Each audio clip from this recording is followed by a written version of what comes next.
What's up, addicts? Welcome to the Fantasy Addiction Network. In this video, we are going to be breaking down Justin Jefferson, wide receiver. We're only about 8 days away from the NFL draft, so giving you guys a pre-draft look at what we can expect from Mr. Jefferson in fantasy. But hey, before we get started, do me a huge favor, hit that like and subscribe button, and let's get right into it.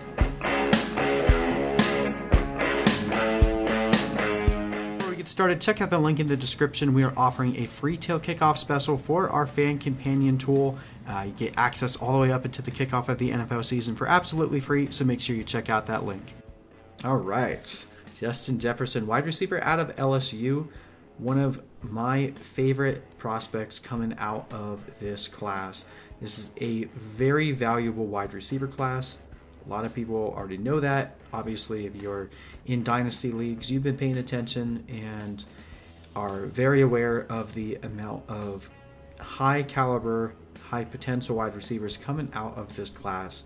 And there seems to be a common trend these days. There's not like any of your Julio Jones, AJ Green, Calvin Johnson, big-bodied, guaranteed superstar type receivers, but there seems to be a trend in terms of the wide receivers that we're seeing come out of college now. They're looking more and more like guys like Michael Thomas, guys that are a little bit smaller, a little bit shorter, but still very productive. I don't know whether that's more to do with Michael Thomas, Antonio Brown. Guys like that definitely are changing the way that NFL teams view players, and we've seen a lot of teams have success with their number one wide receiver being kind of a slot X hybrid, and that's exactly what Justin Jefferson is. A lot of the guys that are going in the first round of that are projected to go in the first round of the NFL draft are those types of wide receivers. Justin Jefferson is definitely that. So 6'1", 202 pounds. Again, not a little bit smaller than you're seeing in terms of height with CeeDee Lamb, but right around the same body mass, same. Coming out as a junior, coming in at age 21, definitely can be able to enjoy a long career, hopefully stays healthy.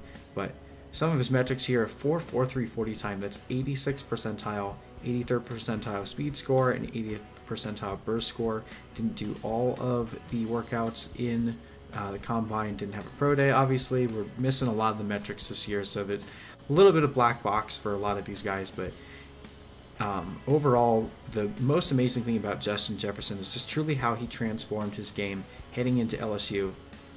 Big part of that, obviously, is being able to play with Joe Burrow and that amazing offense. But the guy came into the school, nobody expected him to really do much. Wasn't a high caliber prospect coming out of high school, and just absolutely smashed the world in 2019, going for 111 receptions. I mean, that's insane even in the NFL, but 111 receptions in college doesn't happen. 122 targets, a 91% catch rate, 1,540 yards, and 18 touchdowns. Just absolutely dominant last year, and this guy is going to be a PPR monster for whatever team he goes to. Obviously, you see his comparable here is Reggie Wayne, but he also compares a lot with guys like Keenan Allen. Very solid route runner, is good at making contested catches.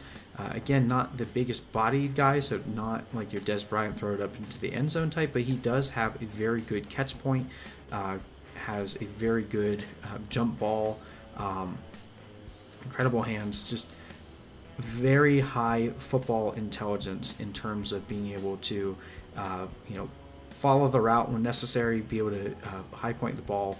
I feel like I'm just going through all the cliches because this guy is everything that you would expect to be able to use a cliche for, because he's really good.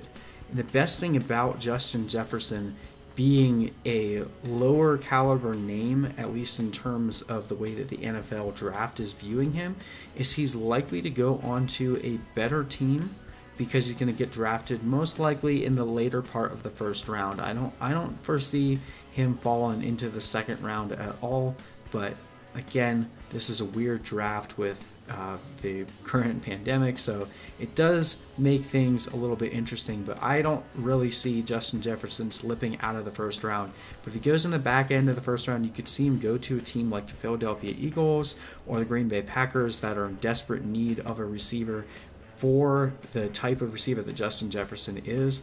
I think he could have a massive impact to a fantasy roster in his first year if he goes to a team like the Eagles.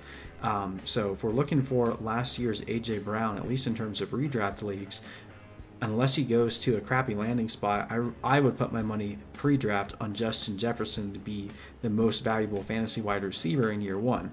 Longevity, I still give it to guys like Jerry Jeudy and CeeDee Lamb over time, but I think Justin Jefferson could be a excellent prospect, especially in full PPR leagues. He has shown one of the most important things in college in terms of being able to turn it into production in the NFL is just producing.